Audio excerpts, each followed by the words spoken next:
Victor Wembanyama is already a top 10 player, and honestly, by the end of the year, he might be a top 5 player. His production recently is crazy, and yesterday versus the Denver Nuggets, he just looked like an adult dad playing against like his 4-year-old kids. He's just out of this world in terms of size and length, obviously. In the month of December, he averaged 28.5 points, 10 rebounds, 4.8 assists, 4.4 blocks per game, 48.8% from the field, 37% from three. And then to start the new year, 35 points, 18 rebounds, 4 assists, going toe-to-toe against the best player in the world, Nikola Jokic, and getting the victory. And the crazy thing is, Victor right now is still learning. He's not even near a finished product. And when you watch him play, you can kind of tell like he's just kind of experimenting out there, seeing what works. And then every now and again, he's like, oh, I'm 8 foot tall. I could just shoot over this defender whenever I want. I personally would like to see him develop more mid-post moves and stuff like that, get closer to the rim. But I also understand he's still very, very scrawny, and it's his second year in the NBA. So that eventually is going to come. And the fact that he's still doing all of this, when quite frankly, he's freestyling out there. Imagine 5 years from now when his game has matured, his body has matured, everything Victor Wembanyama has matured. He's going to take over the league. And listen to this. In his first 100 games, Victor Wembanyama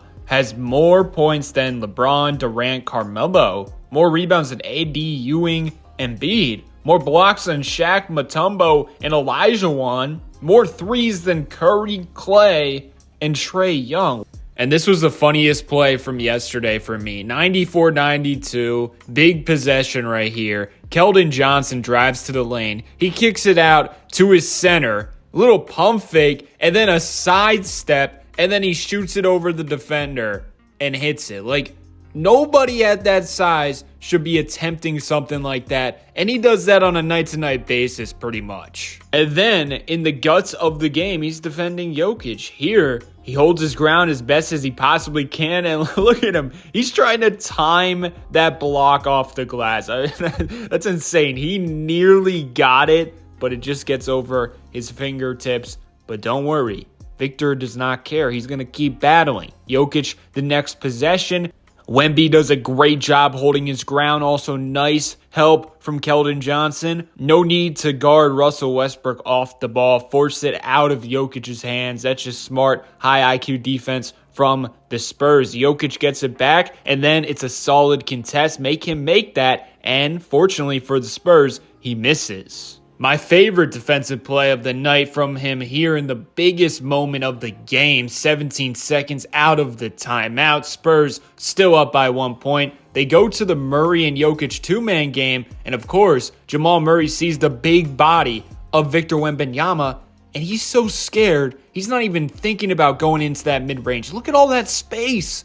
I mean, if that's any other defender, that's probably a mid-range yumper for Jamal Murray, but he knows, oh, the length of Victor Wembanyama, I might get blocked, plus there's a guy recovering on me. He's scared, so he's like, okay, I'm just going to dribble and pass to my guy, Jokic. And look at Victor, smartly forcing him left, smartly forcing him into the help defense, because look at all that space and opportunity on the right side, and Jokic knows he's not quick enough to just straight out beat him going right, so he goes left first, spins against anyone in the NBA. Jokic is easily getting this shot off. But the Victor Wembanyama effect kicks in. Look at that contest. Jokic, if he shoots that, it's extremely off balance. It might get tipped. So now he's passing. And that's an uncharacteristic play for Jokic. In the guts of the game, a turnover. 99 out of 100 times, he's at least getting a shot for himself or others. But that right there is the Victor Wembanyama effect.